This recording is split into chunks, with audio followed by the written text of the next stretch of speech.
Koks yra sėkmingas mirimas? Sėkmingas mirimas – tai sąmoningas mirimas. Vadinasi, kuo giliau mirštantysis suvoks patį procesą, tuo jo mirimas bus sėkmingesnis.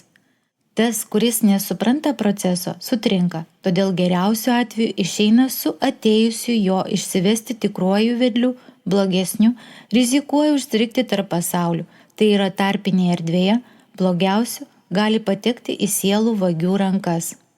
Sėkmingas mirimas – tai puikaus naujo gyvenimo preliudija. Nesėkmingas mirimas įkalina sielą savo pačios kalėjime ir pragare. Todėl nepaprastai svarbu, kad žmogus mirtų susitaikęs su artimaisiais, kaip ir su tais, kuriuos jis vadino priešais, atleidęs visiems ir atsiprašęs tų, kuriuos jis skaudino.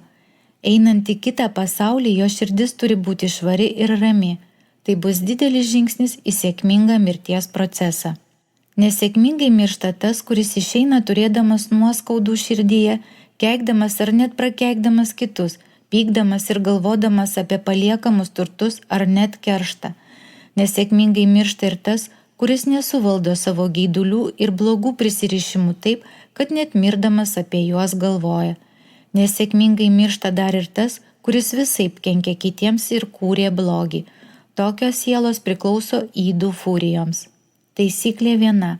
Apie ką žmogus galvoja mirties valandą, kokios būsenos ją sutinka, visa tai lieka arba jo kančia, arba džiaugsmu nefiziniuose pasauliuose. Tai formuoja jo sielos ateitį kitame, o kartais dar ir kitose įsikūnijimuose žemėje.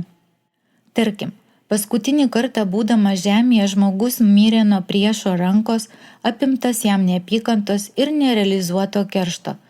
Taip sukuriama priežastis vėl susitikti.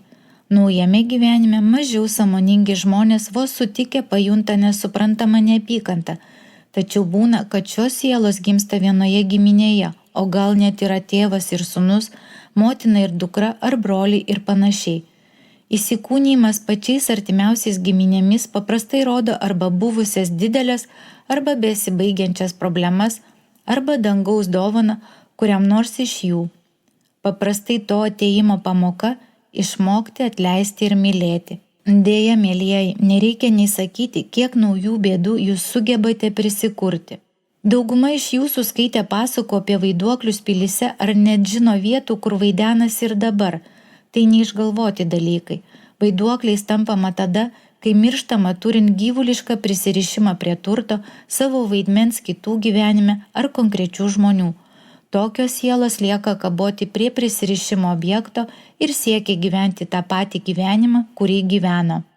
Sėkmingai mirštama tada, kai savo gyvenimu ir jo gražia pabaiga nusipelnome vedlių iš aukštesniųjų pasaulių, todėl siela bus saugi. Sėkminga yra ir vaikų iki 7 metų mirtis, nesvarbu kaip jie miršta. Šias sielas išsiveda angelai, jos neklaidžioja, nes yra apsaugotos. Vaikai iki 14 metų taip pat turi vedlius, kurie juos išsiveda į jų prigimtinį pasaulį, tačiau jiems jau reikia nueiti ilgesnį kelią, kol grįžta. Paprastai visų šių vaikų sielos vėl gali greitai įsikūnyti. Tie, kurie nori, gali grįžti pas tuos pačius tėvus, o kiti gauna dar sėkmingesnę situaciją savirealizacijai, nei būtų turėję prieš tai. Visi kiti privalo pereiti įprastą pomirtinį kelią, kol patenka į savo pasaulį. Ar jis bus lengvas ar sunkus, priklauso nuo gyvenime išreikštų emocijų, minčių ir darbų kokybės. Visgi labiausiai tai priklauso nuo motyvų, kurie buvo tos sielos variklis žemiškajame gyvenime. Todėl nesėkmingai miršta tie, kurie buvo vaidmainiškai pamaldus ir melagiai, net jeigu jie mirties valandą yra apsupti šventikų.